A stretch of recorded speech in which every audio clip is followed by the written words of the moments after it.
பிரியமானவர்களே, என்னைக்காவது யோசிச்சிருக்கீங்களா? நமக்கு மட்டும் ஏன்டா இப்படி நடக்குது? நமக்கு மட்டும் ஏன் இந்த விஷயங்கள்லாம் நடந்துச்சு? இந்த மாதிரிலாம் நீங்கள் யோசிச்சிங்கன்னா, அதுக்கு பேர் தான் உள்மனக்காயங்கள். சரிங்களா? ஒன்று வந்து உள்மனக்காயங்கள், இன்னொன்று வந்து என்னென்னா, தலைமுறை தலைமுறையாக தேவன் நம்மளை ஆசீர்வதிக்கிறார். இல்லை தலைமுறை தலைமுறையாக சாபங்கள் வேலை பார்க்கிறது. ஸோ இது வந்து இதை பற்றி தான் பேச போகிறேன். இதுக்கு முன்னாடி இது பேசினேன்னா ஞாபகம் இல்லை.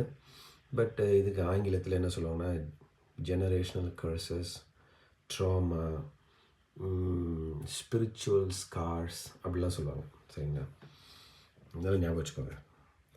அதாவது எங்கள் அப்பா செஞ்ச தப்பு, இல்லை எங்கள் அப்பாவுடைய அப்பா செஞ்ச தப்பு, அதேமாதிரி அம்மா வழியில். இதுக்கு பேர் என்ன? பிளட் லைன் அப்படி சொல்லுவாங்க.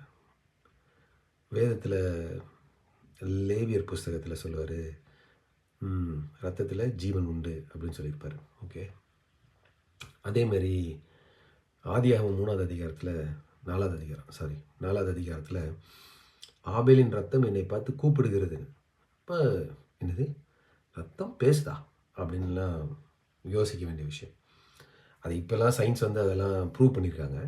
பட் யோசிச்சு பாருங்க, ஆதியாகமம் 3வது அதிகாரம். அப்போனா ரத்தத்துக்கு ஒரு சத்தம் இருக்குது. அப்போ அதுக்கு ஒரு மெமரி இருக்குது, அதுக்கு ஞாபக சக்தி இருக்குது, அதெல்லாம் ரெக்கார்ட் பண்ணுதுன்னு அர்த்தம்.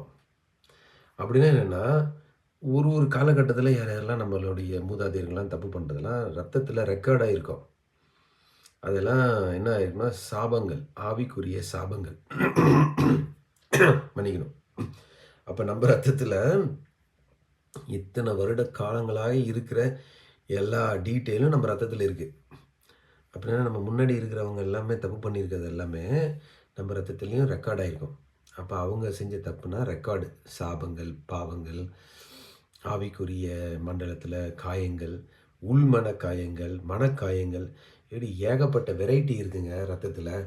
இப்படிலாம் நம்ம ரத்தத்தில் வந்து நின்னதுனால நம்ம வந்து ஐயோ இது தெரியாமல் போச்சே. கரெக்ட். அதுக்கு தான் நான் இது சொல்லிக் கொடுக்க வந்தேன். அதனால தான் வேதவசனம் என்ன சொல்லுதுன்னா, இயேசு கிறிஸ்துவின் ரத்தத்தையும் அவருடைய பாடுகளையும் நாம் தியானிக்க வேண்டும் என்று வேதவசனம் போதிக்குது. அதனால் நீங்கள் தயவுசெய்து இதை பார்க்குறவங்க கொஞ்சம் இயேசு கிறிஸ்துவின் ரத்தத்தையும் அவருடைய காயங்களையும் நீங்கள் தியானிக்க தான் உங்களுக்குள்ளார சுகம், பெலன், ஆரோக்கியம் உண்டாகிறத நீங்கள் உணர முடியும். இது சத்தியங்க. கேட்டுட்டு அப்படியே போயிடலாம். இல்லை நீங்கள் சீரியஸாக இருந்தீங்கன்னா நான் மேலே விஷயம்